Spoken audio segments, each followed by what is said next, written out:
Dans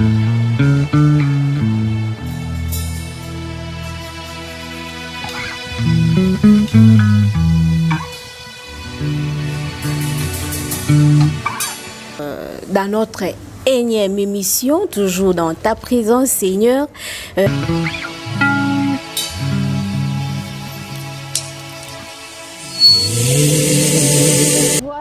Voilà, shalom, peuple de Dieu. Bonjour, bonsoir, ça dépend de là où vous allez nous suivre, de partout où vous êtes en ce moment. Je suis vraiment très heureuse de vous retrouver encore dans notre énième numéro de l'émission Dans ta présence, où j'ai toujours eu l'honneur de vous le présenter. Et aujourd'hui, je reçois pour vous l'homme de Dieu, le pasteur Sylvain Moulamba, avec qui nous allons parler sur « Mon Jésus est capable ». En tout cas, je sais que nous serons encore édifiés par ce thème. Et avant tout, je m'en vais d'abord saluer le pasteur. Bonjour, pasteur. Bonjour, merci, ma soeur. Pasteur, vous allez bien? Par la grâce de Dieu, nous tenons. Ok, pasteur, quelle est la bonne nouvelle pour le peuple de Dieu aujourd'hui? Avant de donner la bonne nouvelle au peuple de Dieu qui sont en train de nous suivre de partout, nous allons commencer avec la prière. Seigneur, nous bénissons ton nom infiniment, te disons 1 million de fois merci pour ce moment que tu nous as accordé. Nous bénissons tout celui qui est en train de nous suivre maintenant, qu'il soit béni et que cette parole puisse l'aider, le soutenir, le relever dans les noms puissants de Jésus-Christ qui était mort ressuscité. Que nous avons ainsi prié, nous disons Amen. Et nous allons lire un passage de la Bible. Et c'est là où on va avoir la bonne nouvelle que nous allons donner au peuple de Dieu. Nous sommes dans l'évangile selon Jean chapitre 5, le verset 1er jusqu'au verset 9. Nous lisons, la Bible dit, après cela, il y eut une fête des Juifs et Jésus monta à Jérusalem. Or, à Jérusalem, près de la porte de Brebis, il y a une piscine qui s'appelle en hébreu Bethesda, et qui a 5 portiques. Sur ces portiques étaient couchés un grand nombre de malades, des aveugles, de boités, de paralytiques qui attendaient le mouvement de l'eau. Car un ange descendait de temps en temps dans la piscine et agitait l'eau. Et celui qui descendait le premier, après que l'eau avait été agitée, était guéri, quelle que fût sa maladie. Là se trouvait un homme malade depuis 38 ans. Jésus l'ayant vu couché et sachant qu'il était malade depuis longtemps, lui dit, veux-tu être guéri? Et le malade lui répondit, Seigneur, je n'ai personne pour me jeter dans la piscine quand l'eau est agitée, et pendant que je vais, un autre descend avant moi. Lève-toi, lui dit Jésus, prends ton lit et marche. Je suis en train de donner une bonne nouvelle. La bonne nouvelle, mon Jésus-Christ est capable. Notre texte de base, c'est Luc chapitre 1er, le verset 37. La Bible dit, rien n'est impossible à Dieu. Le texte que nous venons de lire, c'est Jésus-Christ devant un homme. Et l'homme qui a été guéri n'a pas été seul ces jours-là. La Bible dit, quand Jésus est arrivé à la piscine de Bethesda, il y avait des paralytiques, des boités, des aveugles qui attendaient quand l'ange devait descendre et agiter l'eau. Et celui qui devait se jeter le premier, il devait être guéri. Et la Bible dit, quand Jésus est arrivé, il ne s'est pas intéressé aux boités ou aux aveugles qui attendaient le mouvement de l'eau. Mais ce qui m'intéresse, Jésus s'est intéressé d'un homme qui était aussi malade, affaibli pendant 38 ans.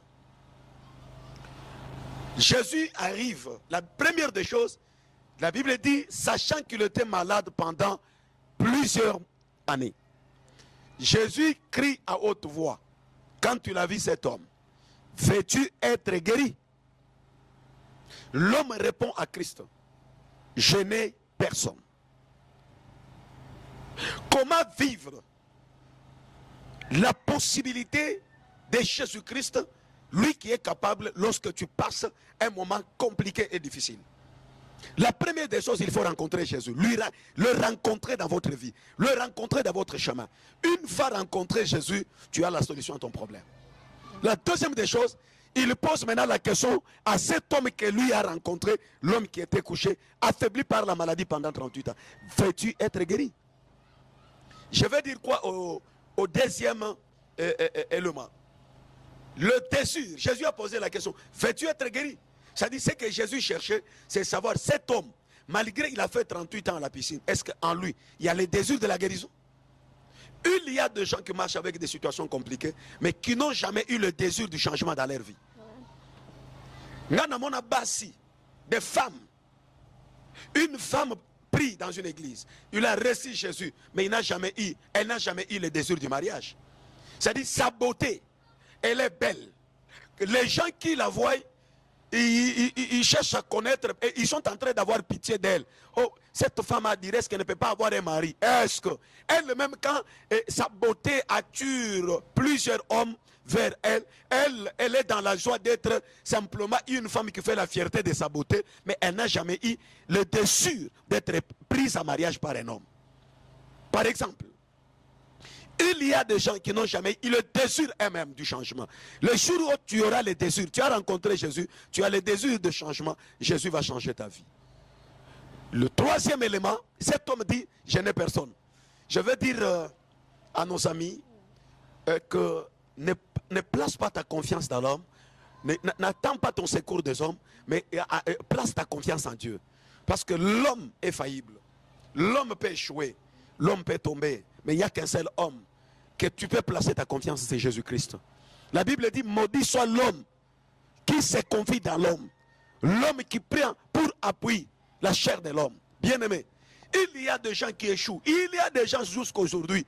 Ils sont dans leur cas. Leur cas ne change pas parce que eux-mêmes, ils placent confiance. Oh, il y a des gens qui accusent tout le monde. Oh, j'ai échoué parce que je n'ai pas une famille. J'ai échoué parce que mon père était décédé depuis que j'étais petit. J'avais 6 ans. Je ne connais même pas le visage de mon père. Connaître le visage de ton père ou pas, celui qui donne la réussite, celui qui relève le faible, c'est Dieu. Bien-aimé, avoir les hommes, ce n'est pas un problème. Il y a des gens aujourd'hui qui ont gagné la vie. Il y a des gens aujourd'hui que Dieu a aidé dans leurs moments difficiles. Ce n'est pas parce qu'ils étaient avec les hommes, c'est parce qu'ils étaient avec Dieu. Être avec les hommes, c'est bien. Mais avoir Dieu, c'est plus qu'avoir 1000 hommes. Celui qui sélectionne les hommes, c'est Dieu. Tu peux avoir les hommes, mais ces hommes-là, manquant la bonne foi pour te faire du bien. C'est que moi, je vais te dire, ne compte pas sur les hommes. Il y a beaucoup de gens qui avaient compté sur les hommes, mais à la fin, ils ont échoué. Par exemple, mon enfant est décédé parce que j'avais manqué l'argent et j'avais manqué un bon médecin qui pouvait traiter mon enfant. Par exemple. Mais prenons le cas de cette femme qui avait la perte de sang. La Bible dit, et après avoir dépensé tout ce qu'elle avait l'argent et elle avait des relations. Mais elle a dépensé l'argent. Mais en dépensant l'argent, elle n'a pas été guérie. Et elle a vu le médecin, mais les médecins n'ont pas donné la solution. C'est-à-dire, on peut aussi côtoyer des grands médecins, on peut avoir les moyens, mais la guérison, c'est Jésus qui guérit. Je pense que c'est la bonne nouvelle que je voulais apporter au peuple de Dieu. Mon Jésus-Christ est capable. Le troisième élément, ça peut t'aider. La première des choses, lui rencontrer. La deuxième des choses, avoir le désir du changement. Et la troisième des choses, ne pas compter aux hommes, mais compter sur Dieu. Que Yahweh vous bénisse. D'accord. Pasteur, voilà, ma première question maintenant, c'est celle de savoir, mon Jésus est capable de tout. Qu'entendez-vous par ça, par là, par mon Jésus est capable de tout? Mon Jésus-Christ est capable, je veux simplement dire aux enfants de Dieu, que ce que l'homme ne peut pas faire, lui est capable de faire. Écoutez, tu peux être abandonné de ta famille, mais Jésus-Christ est capable de te récupérer et de faire de toi un grand homme. De faire de toi une grande dame. C'est-à-dire, c'est que l'homme, là où la pensée de l'homme s'arrête, c'est là où Dieu commence. C'est ce que je veux dire au peuple de Dieu. C'est-à-dire, tu peux ne pas avoir un travail, ne pas avoir un mari, ne pas avoir une femme, ne pas avoir un capital. Mais la Bible dit dans Ecclésiaste chapitre 8, verset 8, l'homme n'est pas maître de son souffle. Ça veut dire quoi? L'homme peut te donner les biens, mais il n'y a qu'un seul homme qui est au-dessus de tout, qui nous garantit la vie, c'est Jésus. Vraiment. En tout cas, Jésus là est merveilleux parce qu'avec lui, nous sommes garantis d'avoir tout. D'abord la vie. Parce que la vie est plus que l'argent. La vie est plus que le véhicule. Mais c'est lui la garantie d'abord de la vie. C'est-à-dire, c'est qu'un homme, même le diable ne donne pas la vie. Le diable ne donne pas la vie. Non, mais il donne que le bien. Il ne donne même pas. Le diable ne donne pas. Je ne peux pas dire à ceux qui nous suivent que le diable donne. Il ne donne pas. Parce que celui qui a tout créé, c'est Dieu. Les donateurs de tout, c'est Dieu. Je ne peux pas élever le diable. Je ne suis pas ici en train d'élever le diable. Les donateurs de tout, c'est Dieu. Vraiment. Je pense que je vais me limiter. Là, je voulais ajouter un point sur ça. Bon, je laisse tomber. Merci. Pasteur, quelle attitude doit prendre un homme ou une femme, ces personnes-là, qui a longtemps entendu l'accomplissement des promesses de Dieu dans sa vie, qui ne s'accomplissent pas jusque-là. Et maintenant, cet homme commence à perdre espoir. Quelle peut être son attitude ou que doit-il faire pour... Il a perdu l'espoir. Oui, c'est moi qui l'ai attendu. Dieu, par exemple, nous autres, là, non, je veux me marier. Il y a même des prophéties qui te confient, oui, au combat, là, tu vas te marier, sois patiente. Bon, la patience aussi, souvent, ça attend aussi son bout. Hein. Tu te fatigues, tu dis, mais banane, va nous la paix. Il faut que ça mate. C'est-à-dire, il y a des gens qui ont des promesses de Dieu. Oui. Mais ça tarde. Oui, ça tarde. Maintenant, quelle sera leur attitude? Oui, son attitude. Bon, vous savez, Que pouvez-vous dire à ces gens-là qui veulent... je vais te donner une très bonne réponse. La Bible a toutes les réponses à toutes nos questions. Il n'y a aucune question qui n'a pas de réponse. Écoutez ce que dit la Bible. C'est Habakkuk. Il dit, si tu as une promesse, la première des choses, prends. Il faut écrire sur une pierre. La deuxième des choses, attends. Même si elle tarde, elle s'accomplira. Ça veut dire quoi? Ce que je vais dire, l'attitude, c'est la joie. La joie, c'est un des signes qui témoigne que celle-ci est en train d'attendre une bonne promesse. Même si ça tarde, attends-la, mais elle s'accomplira toujours. Elle marche vers son accomplissement. La joie. Deuxième attitude, c'est de recommencer à attendre, recommencer à zéro. Si tu attendais en 2019 que c'est l'année de l'accomplissement de mon mariage, je demande à ceux qui attendaient le mariage de recommencer à attendre en 2020. Que Dieu, donc, celui qui a fait la promesse est juste, il est fidèle. Ce qu'il promet, il finit par le réaliser. Vraiment. Mais là, ça, c'est une question qui parle plus de la foi, hein, pasteur. Quel est le rôle de la foi dans les actions ou dans l'action de Dieu dans la vie d'un homme? Le rôle de la foi, d'abord, la foi, c'est ça même le moteur de la vie chrétienne. La Bible dit dans Hébreux chapitre 11, le verset 6, « Or, sans la foi, il est impossible de lui être agréable. » La première des choses, c'est-à-dire pour être agréable à Dieu, il faut avoir la foi. C'est la foi qui nous met en relation, entre nous et Dieu. C'est-à-dire c'est au moyen de la foi. Et la Bible dit, tous ceux qui s'approchent de Dieu, il faut qu'ils croient que Dieu existe et il est le rémunérateur de ceux qui le cherchent. C'est-à-dire, pour avoir accès aux promesses de Dieu, il faut avoir la foi. Pour être en relation avec Dieu, il faut avoir la foi. C'est ça même la première dimension de la foi, c'est croire d'abord à l'existence de Dieu. On ne peut pas bénéficier de ce qui est de Dieu si on n'a pas cru d'abord en lui et à son existence. Ceux qui s'approchent de Dieu, doivent croire qu'il existe et il est le rémunérateur de ceux qui le cherchent. C'est-à-dire, si vous ne croyez pas à son existence, le reste, c'est-à-dire n'attendez pas. D'abord, nous devons croire qu'il existe. Il n'est pas imaginaire, mais c'est un Dieu qui est la vérité. Il existe, c'est une vérité fondée.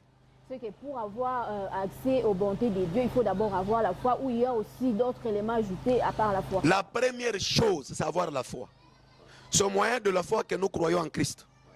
Et parce que lorsque vous recevez Jésus, vous croyez en Christ, c'est ce qui fera de vous enfants de Dieu. Tel que la Bible dit dans Jean 1, 12. À tous ceux qui l'ont reçu, à ceux qui croient.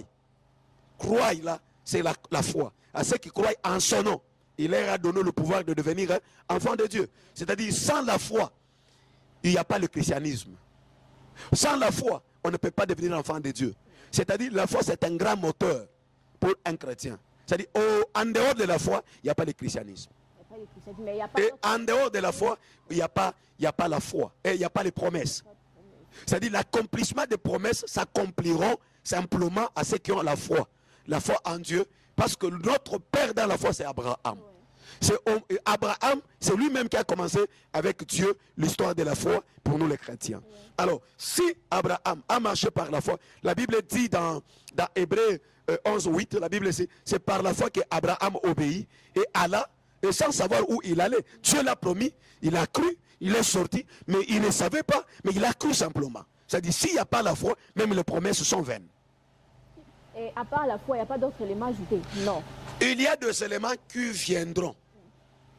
Mais le moteur, c'est la foi. Quand on a la foi, c'est la foi même. Où est-ce que vous savez que même la crainte de Dieu, c'est par la foi? Vous savez, je vais aller dans un hôtel avec une fille. Par la foi, je vais dire Dieu me voit. Parce que quand quelqu'un n'a pas la foi, il va faire dire, comme nous sommes renfermés dans une chambre, personne ne nous voit pas. Mais par la foi, je dirais, Dieu existe, il est partout, il est omniprésent. C'est-à-dire, dans cette chambre renfermée, il nous voit, c'est par la foi. Vraiment. En tout cas, j'aimerais que Dieu nous donne aussi ses yeux. Hein. Je pense que si nous tous, dans ce monde, avons ses yeux, on commencera à avoir peur de problèmes. En tout cas, parce que quelqu'un qui est omniprésent, qui voit, il est impossible de se cacher. C'est-à-dire, maintenant, la foi nous aide à marcher dans la sainteté, parce que dans la sanctification, parce que les gens croient que la foi, quand on parle de la foi, c'est obtenir seulement des maisons, avoir la foi de miracle. Non, la foi c'est ça même le seul moyen qui nous aide nous à avoir la crainte de Dieu. Parce que quand nous croyons en son existence, c'est-à-dire partout, quand nous sommes là, et je vais voler, je crois seulement par la foi. Je dis non, par la foi, si je volais, Dieu va me punir. C'est par la foi. C'est par la foi. En tout cas, pasteur, dans les temps anciens ou dans la Bible, nous voyons l'histoire de Job. Hein? Job qui était intègre, tout ça. Mais il arrivait que le malheur a touché à sa porte. Il a eu à souffrir. Bon, beaucoup de choses se sont passées. Alors actuellement, est-ce que la personne, bon, c'est Job d'aujourd'hui, parce que ça c'était un Job qui était passé et que Dieu aussi avait visité après. Mais maintenant c'est Job d'aujourd'hui qui voit le même histoire que Job, l'ancien Job. Est-ce qu'il il est permis qu'il puisse prier, demander à Dieu que Dieu puisse prouver sa présence dans sa vie en accomplissant peut-être des promesses ou en les soutenant? Je ne sais pas. Merci beaucoup pour cette question. Si je vais comprendre la question, ça veut dire que Job a existé dans l'ancienne alliance.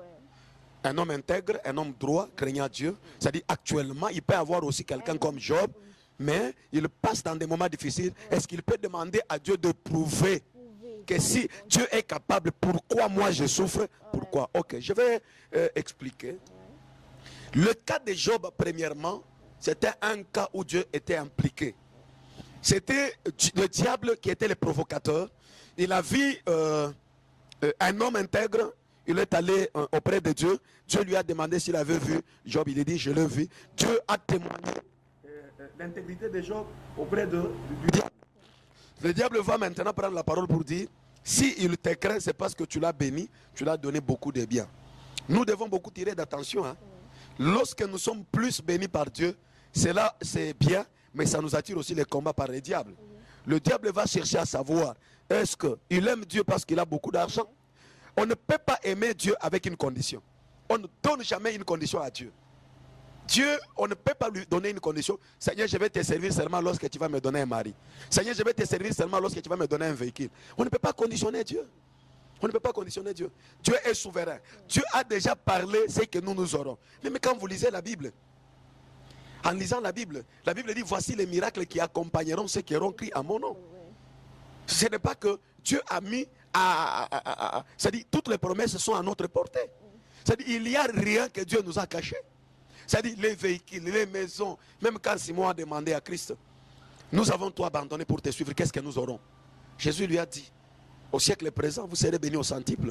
Et il a dit les maisons, et quelqu'un qui a quitté ses parents et tout, je vais lui donner les parents, je vais lui donner les frères, les sœurs, il a ajouté les terres et tout. C'est-à-dire, quand nous sommes en Jésus, il a tout promis, il nous a tout donné en lui. Maintenant, il y a un élément que nous avons retenu. Chaque chose a son temps. Le cas de Job, c'est un cas exceptionnel. Dieu voulait nous enseigner la fidélité. Dieu voulait nous enseigner l'attachement. C'est pourquoi l'apôtre Paul dit dans Romains chapitre 8, le verset 35 au verset 37. Au verset 35, il dit, qu'est-ce qui peut nous séparer de l'amour de Dieu? Est-ce que c'est la tribulation? Est-ce que c'est le manquement? Vous entendez qu'il parle. Il est en train de démontrer. Et à la fin, il dit, mais en toutes ces choses, nous sommes plus que vainqueurs par celui qui nous a aimés. Ça veut dire quoi? Lorsque nous craignons Dieu, lorsque nous sommes en train de marcher dans l'intégrité, cela n'exclut pas les combats. Cela n'exclut pas les blocages. Les blocages viendront, mais Dieu viendra toujours nous secourir. Lui-même, Job dit, je sais mon rédempteur est vivant, il s'élèvera le dernier. Ça veut dire quoi? Mon juste vivra par la foi. Ça veut dire quoi? Le malheur atteint souvent les justes, mais l'Éternel en délivre toujours. Le malheur d'un juste n'est pas éternel, mais le malheur d'un juste aura une fin un jour. J'ai toujours dit à l'église, tout ce qui commence termine. Vraiment. C'est que le malheur d'un juste, c'est juste une tentation. Ça peut être une tentation parce que pour Job c'était une tentation. Et quand on tente un juste, celui qui va le défendre, ce n'est pas lui-même, mais c'est Dieu. C'est pourquoi Job dit, qu'est-ce qui peut nous séparer de l'amour de Dieu? Même si tu n'as pas les mariages, n'abandonne pas Dieu. Même si tu n'as pas un travail, n'abandonne pas Dieu. Le problème c'est quoi? Dans toutes ces choses, nous sommes plus que vainqueurs. Quand on dit un plus que vainqueur, c'est quelqu'un qui ne combat pas, mais quelqu'un qui combat à sa place, mais lui est couronné. Vraiment. C'est-à-dire Dieu va s'engager dans ses combats. En tout cas, voilà, ça c'est ma dernière question. Pasteur, vous êtes à Limete. Vous êtes à Limete et vous êtes non loin, je peux dire non loin, d'une église où le pasteur est accusé de beaucoup de choses actuellement. D'ailleurs, c'est une histoire qui fait rage, on entend par-ci, par-là, on entend parler. Un pasteur qui est accusé d'abus sexuels, de viols, de beaucoup de choses. Alors, quel est votre point de vue par rapport à ça? Merci beaucoup. Je ne suis pas du genre de pasteur qui taquine le pasteur, ou soit qui profite de problèmes qui arrivent aux autres pour se faire un nom. Je ne suis pas de ce genre. Mais comme c'est une question, nous sommes sur plateau, je vais répondre avec un passage de la Bible. Nous sommes dans 2 Timothée, chapitre 3, le verset 1er jusqu'au verset 5.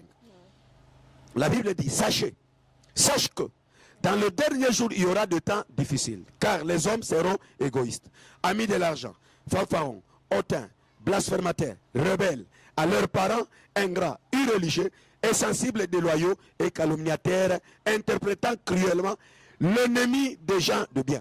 Je vais dire quoi? Le temps que nous passons, c'est le temps que l'apôtre Paul a dit à Timothée. Il y aura des temps difficiles. Les gens, il y aura des gens qui seront ingrats. Papa, vous savez, je vais commencer d'abord avec ceux qui accusent peut-être l'homme de Dieu. De tous les temps, est-ce que, vous savez, quand quelqu'un parle, nous devons aussi réfléchir, peuple de Dieu. Oui, on a accusé des viols et autres. Mais nous en tant qu'hommes de Dieu, ce que nous pouvons dire, ça nous fait mal quand on cite un homme de Dieu dans de pareilles choses. On ne peut pas les condamner, on ne peut pas les tuer, parce que ce que nous savons, lorsque nous les condamnons, est-ce que Dieu l'a déjà condamné? Le temps que nous passons, c'est le temps où on dit, il y aura beaucoup de rebelles. Il y aura des ingrats. Tout le temps que tu étais avec cet homme-là, ce qu'il a fait pour toi, par exemple, si c'est la vérité, si c'est du mensonge ou soit des montages, tout ce qu'il a fait pour toi, tu étais où? Est-ce que tu es là aussi capable de dire, il a fait ça pour moi? Il t'a encadré, il t'a prêché, il t'a fait tout le bien là. Tu n'as pas aussi dénoncé tout le bien? C'est seulement prendre le mal et le brandir. C'est aussi un problème. C'est un problème de l'ingratitude et de la rébellion. Ça, c'est aussi le fruit du diable. Je n'ai jamais vu, même vous les journalistes par exemple, je ne vous ai jamais vu vous organiser une émission où vous parlez les biens des églises et les biens de pasteurs. Et les gens qui nous regardent et qui suivent des émissions, ce qu'ils veulent, quand on dit seulement un pasteur, on l'a arrêté avec une mineure, directement là ça va faire le tour du monde. Mais dire d'abord le bien du pasteur. Papa, vous savez, il faut aussi honorer les hommes de Dieu. Il faut honorer. Vous savez, en décembre 2018, c'est tout le monde qui criait Pasteur Botelema, Pasteur Nakishasa. Et nous tous se sommes été renfermés pour prier pour qu'il y ait la paix dans notre étendue territoriale. Mais on a prié. Mais après, l'homme reste l'homme. Jésus était 100% Dieu et 100% homme. Mais un homme de Dieu n'est pas 100% Dieu. Il est homme, c'est parce que c'est un mot composé, homme de Dieu. Il est homme, il est Dieu. C'est-à-dire, vous devez comprendre, c'est un homme. Mais ne regardons pas simplement certaines choses, mais regardons aussi ce qu'il peut faire. Et aussi, il y a un problème. Ami de l'argent. Ce qui est aussi à la base de beaucoup de choses, c'est aimer beaucoup l'argent. Être aussi orgueilleux. Quand on est trop orgueilleux, un homme de Dieu ne peut pas être aussi orgueilleux. Je ne taquine personne, mais je suis en train de répondre à ta question, ma soeur. Un homme de Dieu ne peut pas être orgueilleux. Un homme de Dieu ne peut pas être trop hautain. Alors il y a certaines choses, ça peut venir vers toi, c'est quand le diable commence à t'utiliser dans l'orgueil, l'amour de l'argent. Alors ce sont des choses aussi qui peuvent être à la base de tout ça. Mais en conclusion, ce que je vais dire, enfants de Dieu, soutenons le bien, ne soutenons pas le mal. Alors ce qui est arrivé, c'est arrivé, on ne connaît pas, c'est la vérité, c'est un montage, soutenons. Et la famille qui est en train de parler, si c'est la vérité, soutenons. L'homme de Dieu, si c'est la vérité, soutenons-le pour que... Parce qu'il y a des âmes et des âmes qui seront perdues si cette histoire n'est pas bien cadrée. Ce que nous pleurons, c'est que ces âmes-là, il a une grande charge, cet homme de Dieu. Nous devons les soutenir pour que cela ne puisse pas entraîner vraiment la division, entraîner la perdition des âmes. C'est ce que nous demandons. Nous prions pour lui, que Dieu l'assiste, que ce problème-là passe bien et que ça se termine en bonté. C'est ça notre souci. Vraiment. Oui, c'est ça notre souci à tous, pasteur. Mais hormis le pasteur, il y a aussi plein de personnes qui sont, à qui on est en train d'inculquer ce genre d'affaires. Et hormis lui, pasteur, mais il y a aussi des musiciens que je ne veux pas citer. Il y a des musiciens qui sont aussi cités dans des affaires un peu, bon, des affaires qui ne sont pas bonnes à écouter ni à entendre. Alors, qu'est-ce qui se passe au juste? C'est un mauvais vent ou c'est le diable qui est en train d'agir dans cette année 2019 et 2020, pardon, ou qu'est-ce qui ne va pas? La Bible dit au verset 3 de 2 Timothée 3, les gens seront insensibles, déloyaux, calomniateurs, calomniateurs et intempérants, cruels et ennemis des gens de bien. C'est un temps où c'est-à-dire ce que moi je vais demander, le problème c'est quoi? Nous devons aussi avoir une culture où aussi de ne pas aussi coller la vie à Batou.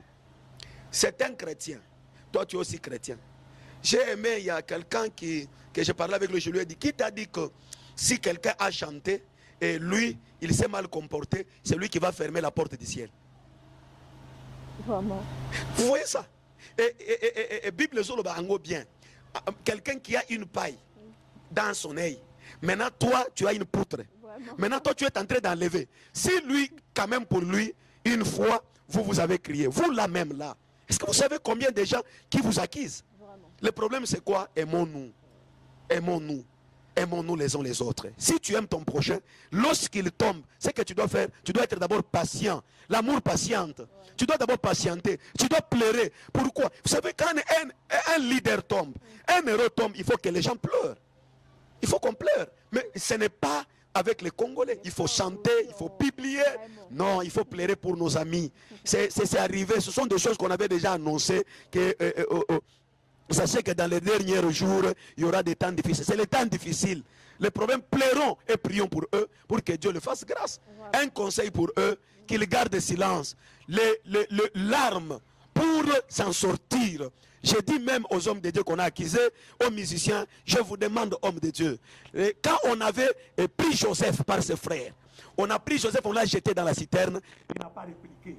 Ce que Joseph avait fait, il a développé l'école de silence. Il a gardé silence jusqu'à ce qu'il a été vendu. Il y a deux choses qui vont vous justifier si vous êtes vraiment innocent. La première des choses, c'est la vérité. La vérité reste têtue. Et la deuxième des choses, le temps c'est un prophète. Le temps à venir nous dira qui avait tort et qui avait raison. Vraiment. Ah, là c'est Dieu seul qui connaît.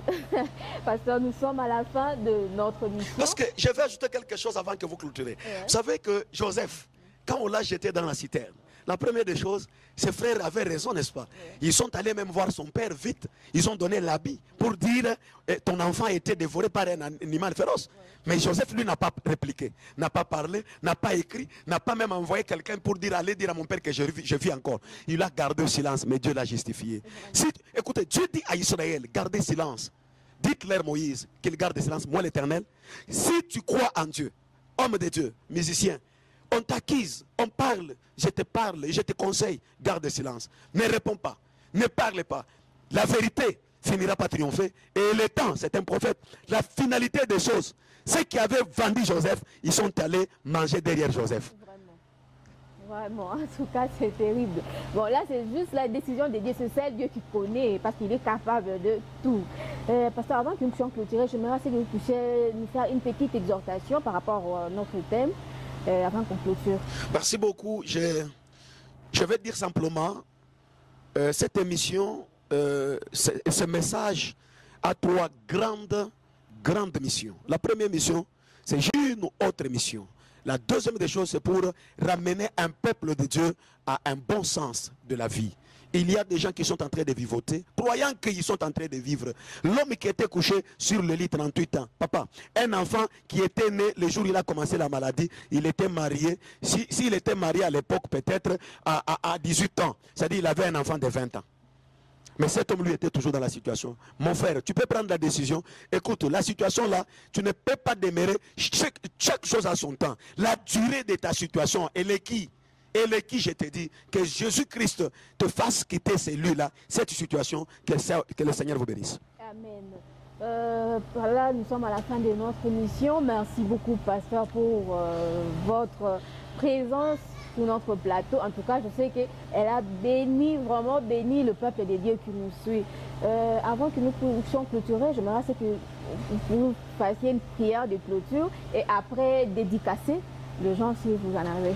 Merci beaucoup. Je bénis tout celui qui est en train de nous suivre de partout. Sois béni. Si tu es malade, touche là où il y a la maladie. Que Dieu te guérisse. Tu as un problème, que Dieu te donne la solution. Que Dieu t'accompagne partout, qu'il marche avec toi, au nom de Jésus. Amen. En passant, je salue d'abord, je commence par dire merci à Dieu, celui qui m'a appelé au ministère. Et je bénis ma charmante épouse, Maman Francine Moujinga, Maman Francine Moulamba, une femme de qualité, une femme de fer qui est à nos côtés pour nous soutenir. Je bénis mes enfants, je bénis mon père spirituel à la personne de l'apôtre Edouard Chizanga. Je bénis l'homme de Yesu Anaweza à Lubumbashi, le prophète Serge Numbi. Je bénis encore l'évangéliste Kitenge, Jules. Et je bénis le prophète Joseph Kaiko, ainsi que tous les enfants de la cité Salem. Je vous aime beaucoup. Soyez bénis. Et je bénis tous mes enfants qui sont en étranger. Soyez bénis de partout au nom de Jésus. Amen. Amen. Voilà, comprenez que c'est la fin de notre mission. En tout cas, j'étais très heureuse de vous le présenter, accompagné du pasteur Sylvain. Et je sais que vous avez été vraiment bénis et vous êtes bénis. Que Dieu vous bénisse. Mais je m'en vais d'abord remercier mon chef, mon patron, Papa Bavon Kassongo. De là où vous êtes, je vous salue et je vous remercie. Je salue aussi mon caméraman, Emmanuel Chika. Je ne te lâcherai pas. Je suis toujours avec lui. Je te salue. Je salue tout le monde. À la prochaine.